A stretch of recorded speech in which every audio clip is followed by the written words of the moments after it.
ألف لام را تلك آيات الكتاب وقرآن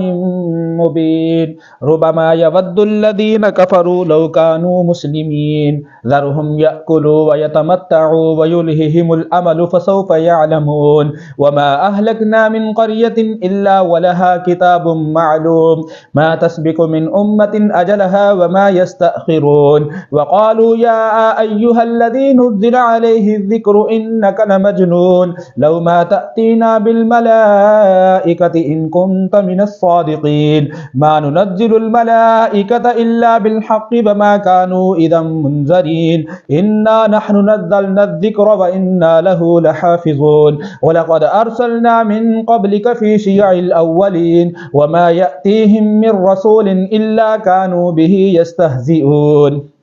كذلك نسلكه في قلوب المجرمين لا يؤمنون به وقد خلت سنة الأولين ولو فتحنا عليهم بابا من السماء فظلوا فيه يعرجون لقالوا إنما سكرت أبصارنا بل نحن قوم مسحورون ولقد جعلنا في السماء بروجا وزيناها للناظرين وحفظناها من كل شيطان رجيم إلا من استرق السماء فأتبعه شهاب مبين والأرض مددناها وألقينا فيها رواسي وأنبتنا فيها من كل شيء موزون وجعلنا لكم فيها معايش ومن لستم له برازقين وإن من شيء إلا عندنا خزائنه وما ننزله إلا بقدر معلوم وأرسلنا الرياح لواكح فأنزلنا من السماء ماء فأسقيناكموه وما أنتم له بخازنين وإنا لنحن نحيي ونميت ونحن الوارثون ولقد علمنا المستقدمين منكم ولقد علمنا المستأخرين وإن ربك هو يحشرهم إنه حكيم عليم ولقد خلقنا الإنسان من صلصال من حمأ مسنون والجان خلقناه من قبل من نار السموم وإذ قال ربك للملائكة إني خالق بشرا من صلصال من حمأ مسنون فإذا سويته ونفخت فيه من روحي فقعوا له ساجدين فسجد الملائكة كلهم أجمعون إلا إبليس أبى أن يكون مع الساجدين قال يا إبليس ما لك ألا تكون مع الساجدين قال لم أكن لأسجد لبشر خلقته من صلصال من حمأ مسنون قال فاخرج منها فإنك رجيم وإن عليك اللعنة إلى يوم الدين قال رب فأنذرني إلى يوم يبعثون قال فإنك من المنظرين إلى يوم الوقت المعلوم قال رب بما أغويتني لأزينن لهم في الأرض ولأغوينهم أجمعين إلا عبادك منهم المخلصين قال هذا صراط علي مستقيم إن عبادي ليس لك عليهم سلطان إلا من اتبعك من الغاوين وإن جهنم لموعدهم أجمعين لها 7 أبواب لكل باب منهم جزء مقسوم إن المتقين في جنات وعيون ادخلوها بسلام آمنين ونزعنا ما في صدورهم من غل إخوانا على سرر متقابلين لا يمسهم فيها نصب وما هم منها بمخرجين نبئ عبادي أني أنا الغفور الرحيم وأن عذابي هو العذاب الأليم ونبئهم عن ضيف إبراهيم إذ دخلوا عليه فقالوا سلاما قال إنا منكم وجلون قالوا لا توجل إنا نبشرك بغلام عليم قال بشرتموني على أن مسني الكبر فبم تبشرون قالوا بشرناك بالحق فلا تكن من القانتين قال ومن يقنط من رحمة ربه إلا الضالون قال فما خطبكم أيها المرسلون قالوا إنا أرسلنا إلى قوم مجرمين إلا آل لوط إنا لمنجوهم أجمعين إلا امرأته قدرنا إنها لمن الغابرين فلما جاء آل لوط المرسلون قال إنكم قوم منكرون قالوا بل جئناك بما كانوا فيه يمترون وأتيناك بالحق وإنا لصادقون فأسر بأهلك بقطع من الليل واتبع أدبارهم ولا يلتفت منكم أحد وامضوا حيث تؤمرون وقضينا إليه ذلك الأمر أن دابر هؤلاء مقطوع مصبحين وجاء أهل المدينة يستبشرون قال إن هؤلاء ضيفي فلا تفزحون واتقوا الله ولا تخزون قالوا أولم ننهك عن العالمين قال هؤلاء بناتي إن كنتم فاعلين لعمرك إنهم لفي سكرتهم يعمهون فأخذتهم الصيحة مشرقين فجعلنا عاليها سافلها وأمطرنا عليهم حجارة من سجيل إن في ذلك لآيات للمتبسمين وإنها لبسبيل مقيم إن في ذلك لآية للمؤمنين وإن كان أصحاب الأيكة لظالمين فانتقمنا منهم وإنهما لبإمام مبين ولقد كذب أصحاب الحجر المرسلين وآتيناهم آياتنا فكانوا عنها معرضين وكانوا ينحتون من الجبال بيوتا آمنين فأخذتهم الصيحة مصبحين فما أغنى عنهم ما كانوا يكسبون وما خلقنا السماوات والأرض وما بينهما إلا بالحق وإن الساعة لآتية فاصفح الصفح الجميل إن ربك هو الخلاق العليم ولقد آتيناك 7 من المثاني والقرآن العظيم لا تمدن عينيك إلى ما متعنا به أزواجا منهم ولا تحزن عليهم واخفض جناحك للمؤمنين وقل إني أنا النذير المبين كما أنزلنا على المقتسمين الذين جعلوا القرآن عظيم فوربك لنسألنهم أجمعين عما كانوا يعملون فاصدع بما تؤمر وأعرض عن المشركين إنا كفيناك المستهزئين الذين يجعلون مع الله إلها آخر فسوف يعلمون ولقد نعلم أنك يضيق صدرك بما يقولون فسبح بحمد ربك وكن من الساجدين واعبد ربك حتى يأتيك اليقين أتى أمر الله فلا تستعجلوه سبحانه وتعالى عما يشركون ينزل الملائكة بالروح من أمره على من يشاء من عباده أن أنذروا أنه لا إله إلا أنا فاتقون خلق السماوات والأرض بالحق تعالى عما يشركون خلق الإنسان من نطفة فإذا هو خصيم مبين والأنعام خلقها لكم فيها دفء ومنافع ومنها تأكلون ولكم فيها جمال حين تريحون وحين تسرحون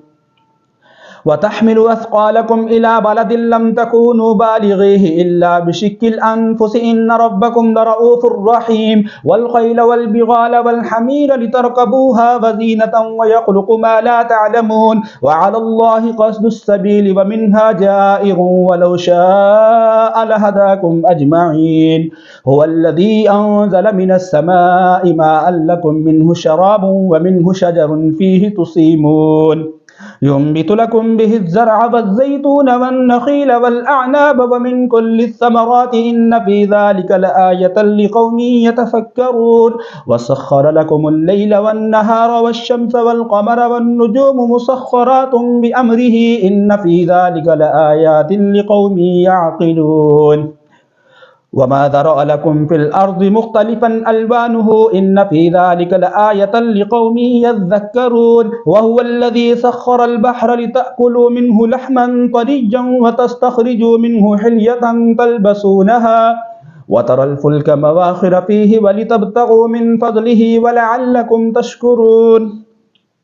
وألقى في الأرض رواسي أن تميد بكم وأنهارا وسبلا لعلكم تهتدون وعلامات وبالنجم هم يهتدون أفمن يخلق كمن لا يخلق أفلا تذكرون وإن تعدوا نعمة الله لا تحصوها إن الله لغفور رحيم والله يعلم ما تسرون وما تعلنون والذين يدعون من دون الله لا يخلقون شيئا وهم يخلقون أموات غير أحياء وما يشعرون أيان يبعثون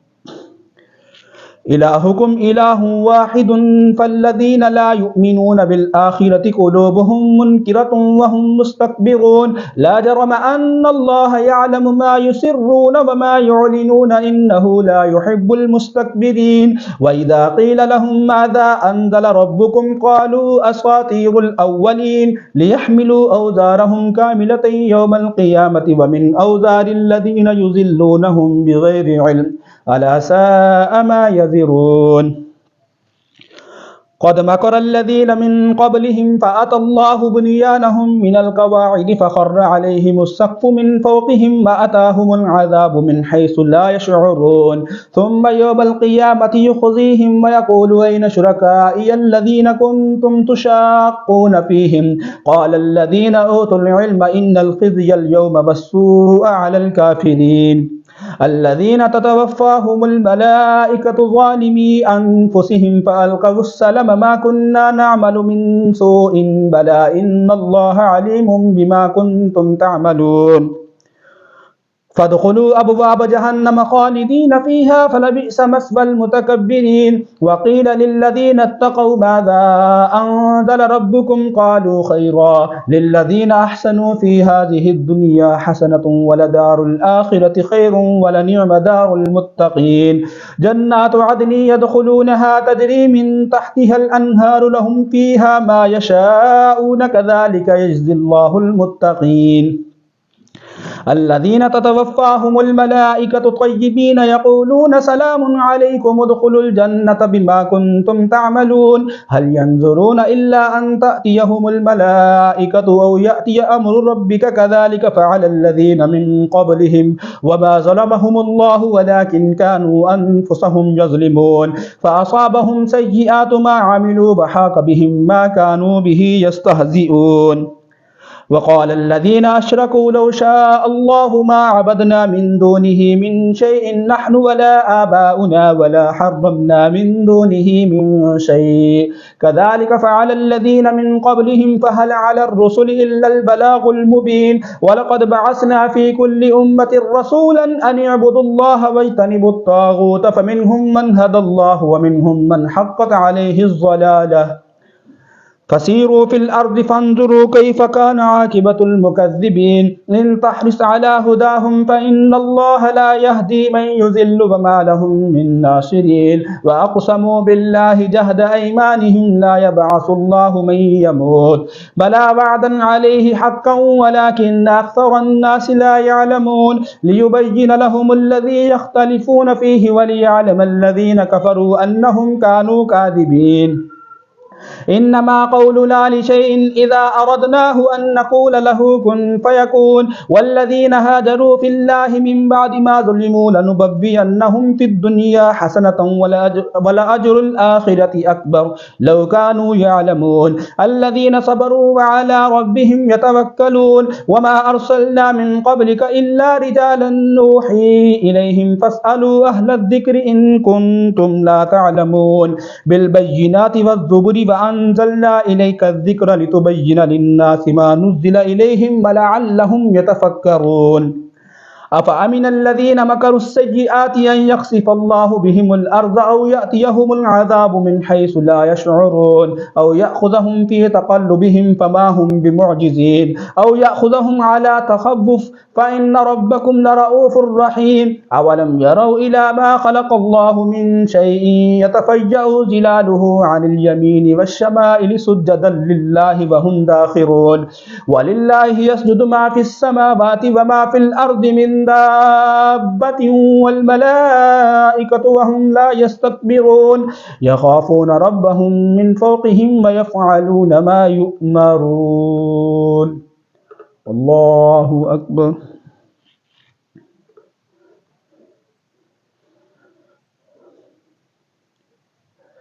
الله أكبر وقال الله لا تتخذوا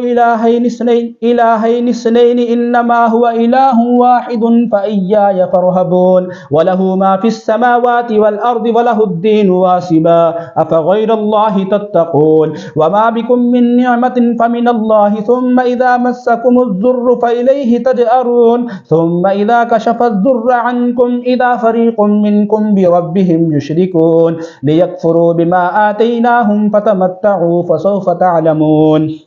ويجعلون لما لا يعلمون نصيبا مما رزقناهم تالله لتسألن عما كنتم تفترون ويجعلون لله البنات سبحانه ولهم ما يشتهون وإذا بشر أحدهم بالأنثى ظل وجهه مسودا وهو كظيم يتوارى من القوم من سوء ما بشر به أيمسكه على هون أم يدسه في التراب ألا ساء ما يحكمون للذين لا يؤمنون بالآخرة مثل السوء بل لله المثل الأعلى وهو العزيز الحكيم ولو يؤاخذ الله الناس بظلمهم ما ترك عليها من دابة ولكن يؤخرهم إلى أجل مسمى فإذا جاء أجلهم لا يستأخرون ساعة ولا يستقدمون ويجعلون لله ما يكرهون وتصف ألسنتهم الكذب أن لهم الحسنى لا جرم أن لهم النار وأنهم مفرطون تالله لقد أرسلنا إلى أمم من قبلك فزين لهم الشيطان أعمالهم فهو وليهم اليوم ولهم عذاب أليم وما أنزلنا عليك الكتاب إلا لتبين لهم الذي اختلفوا فيه وهدى ورحمة لقوم يؤمنون والله أنزل من السماء ماء فأحيا به الأرض بعد موتها إن في ذلك لآية لقوم يسمعون وإن لكم في الأنعام لعبرة نسقيكم مما في بطونه من بين فرث ودم لبنا خالصا سائغا للشاربين ومن ثمرات النخيل والأعناب تتخذون منه سكرا ورزقا حسنا إن في ذلك لآية لقوم يعقلون وأوحى ربك إلى النحل أن اتخذي من الجبال بيوتا ومن الشجر ومما يعرشون ثم كلي من كل الثمرات فاسلكي سبل ربك ذللا يخرج من بطونها شراب مختلف ألوانه فيه شفاء للناس إن في ذلك لآية لقوم يتفكرون والله خلقكم ثم يتوفاكم ومنكم من يرد إلى أرذل العمر لكي لا يعلم بعد علم شيئا إن الله عليم قدير والله فضل بعضكم على بعض في الرزق فما الذين فضلوا بغاد رزقهم على ما ملكت أيمانهم فهم فيه سواء أفبنعمة الله يجحدون والله جعل لكم من أنفسكم أزواجا وجعل لكم من أزواجكم بنين وحفدة ورزقكم من الطيبات أفبالباطل يؤمنون وبنعمة الله هم يكفرون ويعبدون من دون الله ما لا يملك لهم رزقا من السماوات والأرض شيئا ولا يستطيعون فلا تضربوا لله الأمثال إن الله يعلم وأنتم لا تعلمون ضرب الله مثلا عبدا مملوكا لا يقدر على شيء ومن رزقناه منا رزقا حسنا فهو ينفق منه سرا وجهرا هل يستوون الحمد لله بل أكثرهم لا يعلمون وضرب الله مثلا رجلين أحدهما أبكم لا يقدر على شيء وهو كل على مولاه وإنما يوجهه لا يأتي بخير هل يستوي هو ومن يأمر بالعدل وهو على صراط مستقيم ولله غيب السماوات والأرض وما أمر الساعة إلا كلمح البصر أو هو أقرب إن الله على كل شيء قدير والله أخرجكم من بطون أمهاتكم لا تعلمون شيئا وجعل لكم السمع والأبصار والأفئدة لعلكم تشكرون ألم يروا إلى الطير مسخرات في جب السماء ما يمسكهن إلا الله إن في ذلك لآيات لقوم يؤمنون والله جعل لكم من بيوتكم سكنا وجعل لكم من جلود الأنعام بيوتا تستخفونها يوم ظعنكم ويوم إقامتكم ومن أصوافها وأوبارها وأشعارها أثاثا ومتاعا إلى حين والله جعل لكم مما خلق ظلالا وجعل لكم من الجبال أكنانا وجعل لكم سرابيل تقيكم الحر وسرابيل تقيكم بأسكم كذلك يتم نعمته عليكم لعلكم تسلمون فإن تولوا فإنما عليك البلاغ المبين يعرفون نعمة الله ثم ينكرونها وأكثرهم الكافرون ويوم نبعث من كل أمة شهيدا ثم لا يؤذن للذين كفروا ولا هم يستعتبون وإذا رأى الذين ظلموا العذاب فلا يخفف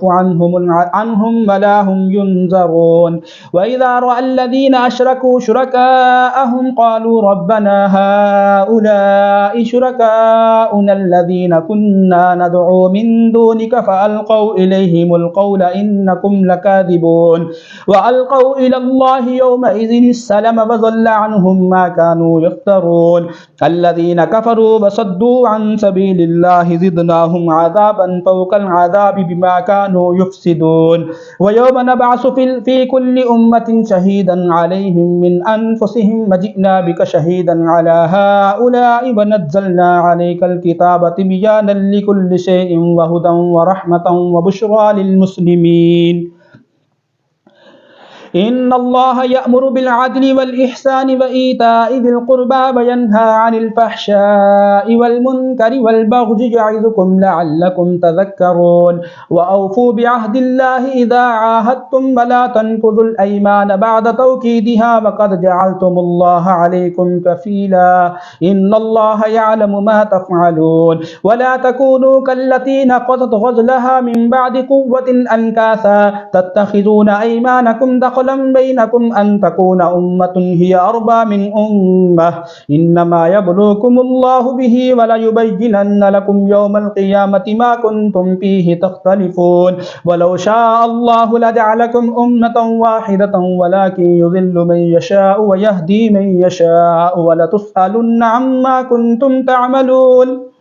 ولا تتخذوا أيمانكم دخلا بينكم فتزل قدم بعد ثبوتها وتذوقوا السوء بما صددتم عن سبيل الله ولكم عذاب عظيم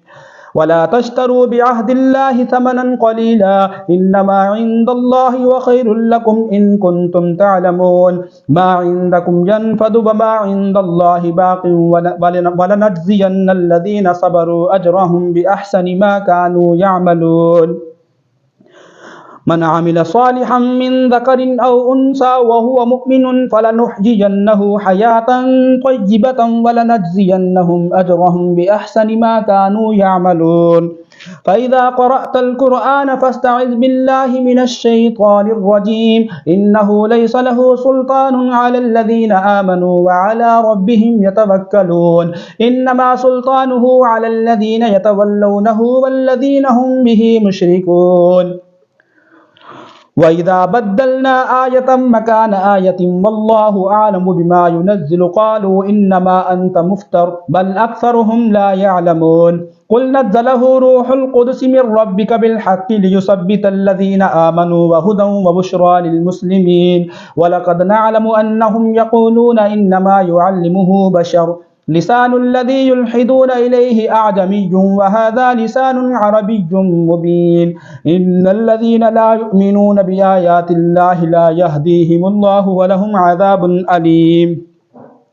إنما يفتري الكذب الذين لا يؤمنون بآيات الله وأولئك هم الكاذبون من كفر بالله من بعد إيمانه إلا من أكره وقلبه مطمئن بالإيمان ولكن من شرح بالكفر صدرا فعليهم غضب من الله ولهم عذاب عظيم ذلك بأنهم استحبوا الحياة الدنيا على الآخرة وأن الله لا يهدي القوم الكافرين أولئك الذين تبع الله على قلوبهم وسمعهم وأبصارهم وأولئك هم الغافلون لا جرم أنهم في الآخرة هم الخاسرون ثم إن ربك للذين هاجروا من بعد ما فتنوا ثم جاهدوا وصبروا إن ربك من بعدها لغفور رحيم يوم تأتي كل نفس تجادل عن نفسها وتوفى كل نفس ما عملت وهم لا يظلمون وضرب الله مثلا قرية كانت آمنة مطمئنة يأتيها رزقها رغدا من كل مكان فكفرت بأنعم الله فأذاقها الله لباس الجوع والخوف بما كانوا يصنعون ولقد جاءهم رسول منهم فكذبوه فأخذهم العذاب وهم ظالمون فكلوا مما رزقكم الله حلالا طيبا واشكروا نعمة الله إن كنتم إياه تعبدون إنما حرم عليكم الميتة والدم ولحم الخنزير وما أهل لغير الله به فمن استر غير باغ ولا عاد فإن الله غفور رحيم ولا تقولوا لما تصف ألسنتكم الكذب هذا حلال وهذا حرام لتفتروا على الله الكذب إن الذين يفترون على الله الكذب لا يفلحون متاع قليل ولهم عذاب أليم وعلى الذين هادوا حرمنا ما قصصنا عليك من قبل وما ظلمناهم ولكن كانوا أنفسهم يظلمون ثم إن ربك للذين عملوا السوء بجهالة ثم تابوا من بعد ذلك وأصلحوا إن ربك من بعدها لغفور رحيم إن إبراهيم كان أمة قانتا لله حنيفا ولم يك من المشركين شاكرا لأنعمه اجتباه وهداه إلى صراط مستقيم وآتيناه في الدنيا حسنة وإنه في الآخرة لمن الصالحين ثم أوحينا إليك أن اتبع ملة إبراهيم حنيفا وما كان من المشركين إنما جعل السبت على الذين اختلفوا فيه وإن ربك ليحكم بينهم يوم القيامة فيما كانوا فيه يختلفون ادع إلى سبيل ربك بالحكمة والموعظة الحسنة وجادلهم بالتي هي أحسن إن ربك هو أعلم بمن ضل عن سبيله وهو أعلم بالمهتدين وإن عاقبتم فعاقبوا بمثل ما عوقبتم به ولئن صبرتم لهو خير للصابرين فاصبر وما صبرك إلا بالله ولا تحزن عليهم ولا تك في ضيق مما يمكرون إن الله مع الذين اتقوا والذين هم محسنون